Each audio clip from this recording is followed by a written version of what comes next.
பௌர்ணமி சிவன் கோயிலில் சுற்றி வரலாம். கிரிவலம் போகிறவங்களும் திருவண்ணாமலைக்கு போகலாம். போக முடியாதவங்க சிவன் கோயிலை சுற்றி வாங்க, அதே ரொம்ப நல்லது. பௌர்ணமி பூஜை அம்மனுக்கும் பண்ணுவாங்க. ஈவினிங்கில் நல்லாயிருக்கும். பௌர்ணமி விரதம் இருந்து சிலவங்க விரதம் இருந்து கோயில் சுற்றுவாங்க, சிலவங்க விரதம் இல்லாமல் கோயில் சுற்றுவாங்க.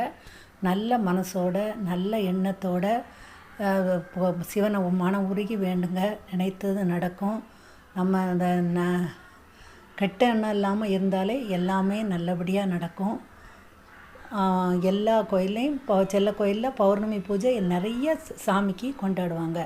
அதனால் உங்கள் அருகில் உள்ள கோயிலுக்கு போய் பௌர்ணமி பூஜையில் கலந்து நினைத்ததை அடைந்து தீருங்க. சிவனோட மனம் உருகி வேண்டுங்க. சிவன் நினைச்சதை நடத்தி காட்டுவார்.